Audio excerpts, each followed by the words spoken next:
Hello and welcome to What's in this week's Oban Times with me, Fiona Scott. And me, Kathie Griffiths. Hello, Kathie. How are you this week? I'm really well. We've had sunshine. Makes everything look brighter and better, doesn't it? So, yes. It's been gorgeous.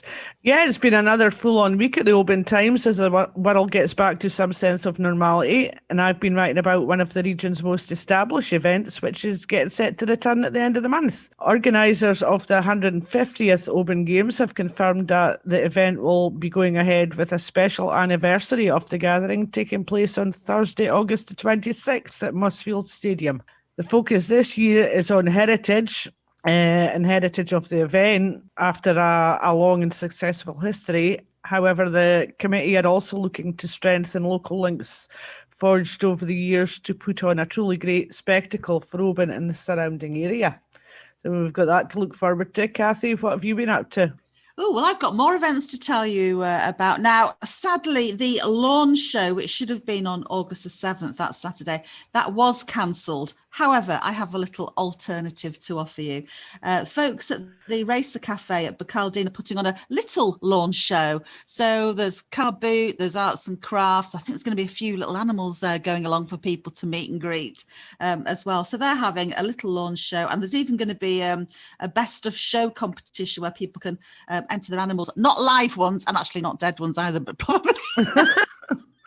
That sounds awful. Like stuffed ones, that sounds even worse. So toy animals or animals they've made or created, and you can enter them into this competition, and that's going to be judged at 2:15, giving you enough time to then dash back to Oban for the duck race at 3:00. So I know you can buy your ducks up until just before then, I think, and that's all for a great cause. And they're going to, hundreds of these ducks are going to be popped into the Black Lynn and swim their way out towards the sea, and there's some great prizes to be won there. So that's also on Saturday.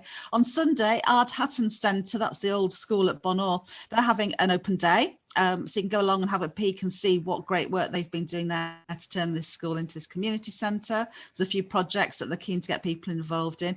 And if you can get yourself over to Mull, probably as a foot passenger, because I don't think you'll be able to get any cars on at the moment, August the 12th, Silent Show is going ahead. A bit reduced, not as full on as past years, but at least it's happening. So that's great news. So lots to look forward to there.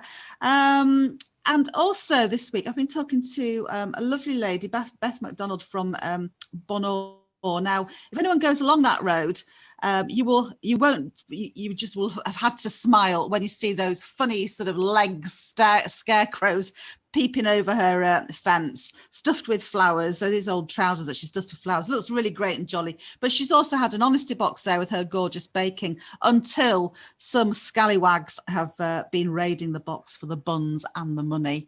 And it's just happened like 3 times. They've also had a water pump stolen from there. And Beth has decided to take her honesty box back in. She's rather cheesed off with it all. So that's a bit of sad news. Police are looking into that, but isn't that awful? You know, someone raiding an honesty box, but there we go. So, just a taste of lots of the stories we've got in this week's Oban Times for you. Back to you, Fee. Yeah, well, as always, there's plenty going on in the sports section. And this week I've been chatting to members of a shinty club based in the UK capital. Established in 1894, London Camanachd have been making their mark on the English League and are looking for relocated Highland players to help them build their club. So they've already got some expats down there. We've got James Livingston from Dalmally and George Mead from Ardnamurchan are currently part of the squad, and they all train at Clapham Common. So the glorious games going strong down in London. And we've also got in this week's sports page section, it's awash with photographs and news from West Highland Yachting Week. That's taking place this week between Cruve, Oban and Tobermory. So there's loads of lovely pictures there and you can read a wee bit about that. So, to read all this week's stories, pick up a copy of the OT from supermarkets, local stores and petrol stations. You can read all our stories online at www.obantimes.co.uk, and you can subscribe to our page-turning digital edition there as well. Here at the Oban Times, we're always happy to hear from you, so stay in touch, tell us your stories and share your photos. You can contact us by calling 01631 568 000 or by emailing editor@obantimes.co.uk. And you can also message us on Facebook. So until next time, it's goodbye from me, Fiona Scott. And goodbye from me, Kathie Griffiths. Bye. Bye.